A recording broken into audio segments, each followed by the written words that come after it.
Hello बच्चों, let's see the question. So the question says during DNA replication Okazaki fragments are used to elongate. तो बेटा बात करेंगे हम लोग डीएनए रेप्लिकेशन के बारे में.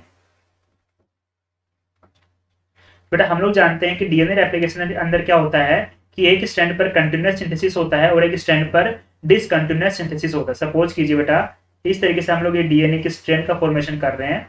ये हमने क्या बनाया, ओकाजाकी फ्रेगमेंट्स बनाए. ये हमने रेप्लिकेशन फोर्क का फॉर्मेशन किया. ये अगर बेटा 5 प्राइम एंड है तो बेटा ये क्या हो जाएगा 3 प्राइम एंड. ये 3 प्राइम एंड है बेटा, ये क्या बन जाएगा 5 प्राइम एंड. बेटा हम लोग जानते हैं कि एक स्ट्रैंड पे क्या होता है, कंटिन्यूअस डीएनए का सिंथेसिस होता है. सपोज कीजिए बेटा यहाँ पर क्या ऐड हुआ, प्राइमर ऐड हुआ और कुछ इस तरीके से आकर के इस वाले स्ट्रैंड पर क्या बन रहा है, कंटिन्यूअस डीएनए का सिंथेसिस हो रहा है कुछ इस तरीके से. क्लियर. तो ये हो गया 5 prime to 3 prime in direction.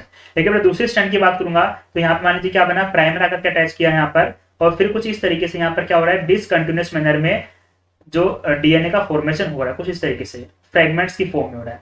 तो अगर बेटा ये 5 प्राइम तो ये हो गया 3 प्राइम और ये हो गया 5 प्राइम. तो बेटा इस वाले स्ट्रैंड पर जो डीएनए का रेप्लिकेशन हो रहा है डिसकंटिन्यूअस मैनर पे, इस जो फ्रेगमेंट्स बनेंगे बेटा इन फ्रेगमेंट्स को हम लोग क्या बोलेंगे, ओकाजाकी फ्रेगमेंट्स. अब देखिए बेटा इस वाले स्ट्रैंड की बात करेंगे, फर्स्ट वाले की चलो नेमिंग कर लेते हैं.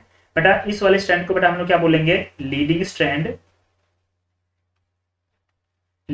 बोलेंगे. और इस वाले स्ट्रैंड को बेटा हम लोग क्या बोलेंगे, लैगिंग स्ट्रैंड.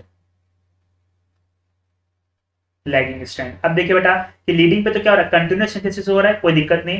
लेकिन बेटा लैगिंग स्ट्रैंड पे क्या हो रहा है कि डिसकंटिन्यूअस फॉर्म में डीएनए का रेप्लिकेशन हो रहा है और जो फ्रेगमेंट्स बेटा बन रहे हैं उसको हम लोग क्या बोल रहे हैं, ओकाजाकी फ्रेगमेंट्स. दूसरी बात, जो बेटा फ्रेगमेंट्स बन रहे हैं वो रेप्लिकेशन फोर्क जो ओपन हो रहा है, वो रेप्लिकेशन फोर्क के ओपन होने की डायरेक्शन क्या है, ये डायरेक्शन रेप्लिकेशन फोर्क ओपन हो रहा है. लेकिन बेटा जो ओकाजाकी फ्रेगमेंट्स बन रहे हैं वो इसके ऑपोजिट साइड में बन रहे हैं, मतलब कि इससे अवे बन रहे हैं, इससे दूर बन रहे हैं. क्लियर. जबकि जो कंटिन्यूअसली बन रहा है जो डीएनए का फ्रेगमेंट वो रेप्लिकेशन फोर्क के ओपन होने की डायरेक्शन में ही बन रहा है. समझ में आ रही बात. तो हमने क्या बोला कि जो डिसकंटिन्यूअस सिंथेसिस होगा बेटा वो डिसकंटिन्यूअस सिंथेसिस होगा away from the replication fork. ठीक है. तो according to this our correct answer will be option D, that is the lagging strand and away from the replication fork. Best of luck.